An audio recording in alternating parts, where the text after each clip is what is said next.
बहू एक बात बताओ, क्या ऐसे डिनर बनता था तुम्हारे मायके में? हाँ माँ जी, मेरे मायके में तो ऐसे ही डिनर बनता था। क्यों, क्या हुआ? मेरे बनाए हुए डिनर में कुछ प्रॉब्लम है क्या? नमक मिर्च सब बराबर है ना? बराबर है, लेकिन तुम्हारी सब्जियां बराबर नहीं है। एक बात बताओ, घर में खाने वाले कितने लोग हैं? स्वीटी दीदी, पापा जी, आप और रमन सबको मिलाकर 6 लोग होते हैं। लेकिन आप ये सवाल मुझसे क्यों पूछ रही हैं? वो क्या है ना बहू, मेरा गणित थोड़ा कमजोर है, इसलिए सोचा तुमसे पूछकर कंफर्म कर लूं, घर में कितने लोग हैं। मैं कुछ समझी नहीं माँ जी, आप क्या कह रही हैं?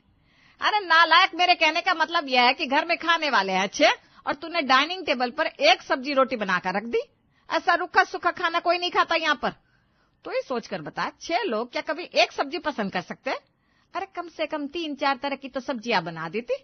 बेचारे मेरे बच्चे ऐसा रूखा सूखा खाना कभी बीमारी में भी नहीं खिलाया मैंने उन्हें, चाहे मेरी जितनी तबीयत खराब रही हो। लेकिन मजा लो जो अपने बच्चों के स्वाद के साथ कभी समझौता किया हो। आपकी कहने का मतलब है कि मैं डिनर में 4 तरह की सब्जियां बनाऊं? आंखें फाड़ कर क्या देख रही है? जीवन में पहली बार 4 तरह की सब्जी का नाम सुन रही है क्या? इसीलिए कहते हैं रिश्ता हमेशा बराबरी वालों में करना चाहिए। कहाँ तुम चटनी रोटी खाकर गुजारा करने वाले लोग और कहाँ हम। माफ कीजिएगा माँ जी, लेकिन अब आप ना जरूरत से ज्यादा बोल रही हैं। ठीक है, माना कि पापा जी बहुत बड़े व्यापारी हैं, लाखों रुपए महीने की कमाई है उनकी, लेकिन इनका ये मतलब बिल्कुल भी नहीं है कि मेरे पापा ने जीवन भर मुझे चटनी से रोटी खिलाई है। आप एक बार मेरे हाथ का खाना खाकर तो देखिए, मैं कितना लजीज खाना बनाती हूँ। लोग सिर्फ मेरे हाथ का खाना खाने हमारे घर आते थे। देख बहू, अपने मुंह मियां मिट्टू बनने का काम मेरे घर में नहीं चलेगा। सास के मुंह से खरी खोटी सुनने के बाद बेचारी लीना रसोई में आ जाती है और आंखों में लुढ़क आए आंसुओं को साफ करने लगती है। मैंने तो माँ जी के लिए इतने प्यार से सब्जी बनाई थी, पूरे 2 घंटे बाद तैयार हुई थी ये रेसिपी। सोचा था ये रेसिपी खाने के बाद आप सब लोग वाह वाह कर उठेंगे, पर यहाँ तो माँ जी ने वो सब्जी किसी के मुंह तक पहुंचती ही नहीं दी, पहले मुझे 10 बातें सुनाती। अरे महारानी, अब रसोई में जाकर कोप भवन में बैठी रहेगी या फिर सबको खाना भी सर्व करेगी?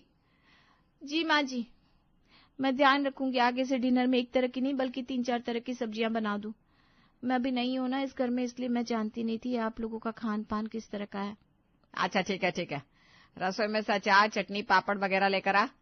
इतना तो कर सकती है ना कि पापड़ का नाम भी जीवन में पहली बार सुन रही है। पापड़ चटनी का नाम क्यों नहीं सुना होगा, अभी लेकर आती हूँ ना। बेचारी लीना घबराती हुई रसोई में जाती है और अचार पापड़ चटनी वगैरह लाकर डाइनिंग टेबल पर सजा देती है। कुछ देर में घर के सारे सदस्य आते हैं और डाइनिंग टेबल पर बैठ जाते हैं। मम्मी क्या बनाया है डिनर में? कुछ ढंग का बनवाया है ना, वरना मैं नहीं खाना खाने वाली। नखरा करने की जरूरत नहीं है। अब तुम्हारी भाभी से जो बन पाया उससे बना दिया। तुम्हें खाना है नहीं खाना है, जाकर अपनी भाभी से बात करो, मेरा दिमाग खाना बंद करो तुम लोग। देखो भाभी, खाना बनाने से पहले एक बार ना आपको सबकी चॉइस पूछ लेनी चाहिए थी। ऐसा तो पहली बार हो रहा है घर में कि डिनर बनकर टेबल पर लग गया और किसी ने ये तक नहीं पूछा हमें खाने में खाना क्या है। अरे तुम लोग कंप्लेंट ही करते रहोगे या एक बार कैसरोल खोलकर देखोगे भी कि तुम्हारी भाभी ने बनाया क्या? शादी को 2 दिन हुए नहीं, लग गए साहबजादे बीवी के लिए लीपा पोती करना। अरे माँ, लीपा पोती नहीं कर रहा हूँ, बस इतना कहना चाह रहा हूँ कि आज पहली बार इस घर में खाना बनाया है उसने। किसी के एफर्ट को अप्रिशिएट भी तो कर सकते हैं आप लोग। आप सब तो राशन पानी लेकर चढ़ गए उसके ऊपर। ठीक है, अगर कुछ कमी रह भी गई है तो प्यार से समझा दो उसे, कल से सबकी शिकायत दूर करने की कोशिश करेगी। ठीक है भाभी, तो ऐसा है कल से खाने में 2-3 वैरायटी जरूर बना लेना। ये खाना भी कोई खाना है? एक ही सब्जी से रूखा सूखा खाकर पेट भर लो। रात को अपने कमरे में, अरे क्या हो गया लीना, इतनी अपसेट क्यों नजर आ रही हो? कोई चाहे जो भी कहे, लेकिन मुझे तुम्हारे हाथ के वो मलाई कोफ्ते बहुत पसंद आए। तुमने वाकई बहुत अच्छा खाना बनाया था। जाइए, झूठी तारीफ मत करिए। घर में बाकी सब लोगों के चेहरे देखकर समझ में आ रहा था कि मैं आपके परिवार में बिल्कुल भी फिट नहीं हो रही हूँ। मेरी वजह से शर्मिंदगी झेलनी पड़ी ना आपको। अरे बाबा, ऐसा कुछ नहीं है। और तुम भी सबकी बातों को ना नेगेटिवली मत लो। ऐसा समझो कि तुम्हें ये पता चल गया है कि क्या करने से तुम सबको खुश कर सकती हो। अरे जब लोग चाहते हैं कि खाने में 2-3 वैरायटी हो तो ठीक है, कल से 2 और सब्जियां बना लिया करना। सब्जियां तो मैं बना दूं, लेकिन ये बताओ, क्या मैं पूरा दिन खाली रहती हूँ? ऑफिस से आने के बाद एक पैर पर खड़े होकर मैंने ये मलाई कोफ्ता तैयार किया। अगर 4 तरह की सब्जी बनानी होगी तो उसके लिए मुझे कम से कम 4 घंटे तो चाहिए। ऑफिस से घर लौटते लौटते 7:30 बज जाते। ऊपर से तुम्हारी मम्मी का फरमान, वो कुक के हाथ का खाना नहीं खाएगी, यानी कि खाना हर हाल में मुझे ही बनाना है। तुम्हें बताओ, 7:30 बजे घर आने के बाद कैसे मैं 4 तरह की डिश बनाकर डाइनिंग टेबल पर लगा दूं? कमाल की बात कर रही हो यार तुम। अब तुम्हारी ये बात तो मेरे गले से नीचे नहीं उतर रही है।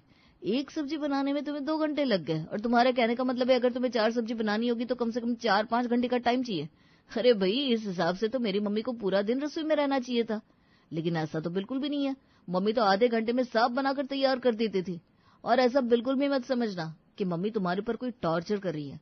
बचपन से ही लंच हो या डिनर, मम्मी 4 से 5 तरह की सब्जी बनाया करती थी।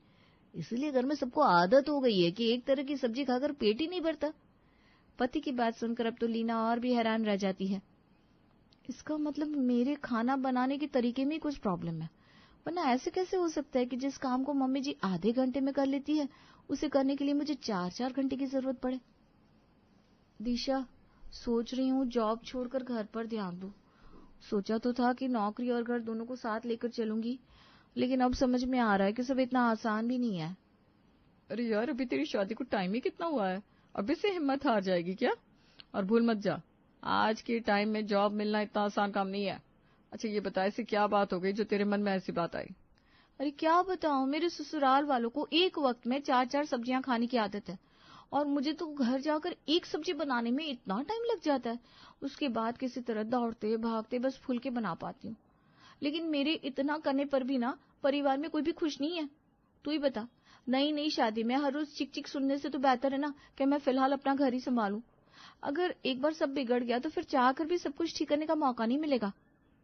अरे यार, तेरे जैसी इतनी टैलेंटेड लड़की ऐसे हिम्मत हार जाएगी? और फिर मुझे ये समझ में नहीं आ रहा, एक वर्किंग बहू से एक वक्त में 4-4 सब्जियों की डिमांड करना कहाँ की समझदारी है? ये तो नाइंसाफी है बिल्कुल। तू क्या, दुनिया की कोई भी लड़की ऑफिस से घर लौटने के बाद 4 सब्जी बनाकर टेबल पर नहीं लगा सकती? यही तो बात है ना यार, रमन की माँ की जिद थी खाना बहू बनाए, इसके लिए मैं दोनों वक्त के खाने के लिए तैयार हो गई। लेकिन अब सुबह 5 बजे उठकर भी 4-5 सब्जियां तैयार करके ऑफिस आना तो इम्पॉसिबल लग रहा है। देख यार, मेरी मम्मी ने एक बात सिखाई थी, जब घी सीधी उंगली से ना निकले तो उंगली को टेढ़ा कर लेना चाहिए। तेरे ससुराल वालों को बहुत शौक है ना वर्किंग बहू से 4-4 तरह की सब्जियां बनवाने का, तो ठीक है, कल से तो उनकी पसंद के हिसाब से 4 तरह की नहीं बल्कि पूरे 10 तरह की सब्जियां बनाएगी। पागल है क्या? तेरे सामने अपना दुख रो रही हूँ और तू बातों को बढ़ा चढ़ाकर बोल रही है। देख, तेरे घर पर मेड तो लगी हुई है ना झाड़ू पोछा बर्तन के लिए, तो ऐसा कर, उसको थोड़े पैसे देकर सब्जियां चॉप कराने का काम भी करा ले। कल से बस सब्जी मंडी जाकर तुझे अलग अलग तरह की जितनी सब्जियां मिल जाए सब खरीद कर फ्रिज में भर दे, और काम वाली से एक साथ सबको चॉप करवा कर रख ले। घर में जितने कुकर और भगोने हैं सब में अलग अलग सब्जियां डालकर उन्हें उबाल कर रख ले। अब इन उबली सब्जियों को नमक, मिर्च, जीरा और हींग का तड़का लगाकर सब्जी बनाकर रेडी कर दे। मेरी ये रेसिपी फॉलो कर और फिर देख कैसे 5 मिनट में 10 सब्जियां तैयार होती है। दिशा के बताए अनुसार लीना घर जाकर 4-5 सब्जियों को काटने के बाद कुकर में उबालने के लिए रख देती है। फिर एक साथ 2 कढ़ाई में सारी सब्जियों में तड़का लगाकर डाइनिंग टेबल पर सजा देती है। बहू की बनाई हुई 4-5 सब्जियों को डाइनिंग टेबल पर रखा देख पूरा परिवार खुश हो जाता है। आज पहली बार एक वक्त में 10 सब्जियां खाकर पूरा परिवार बेहद खुश नजर आ रहा था। एक बात बताओ, पहले तो एक सब्जी बनाने में तुम्हें 2 घंटे लग जाते थे, अब 5 मिनट में 10-10 सब्जियां बनाकर तैयार कर देती हो। कोई जादू की छड़ी हाथ लग गई है क्या?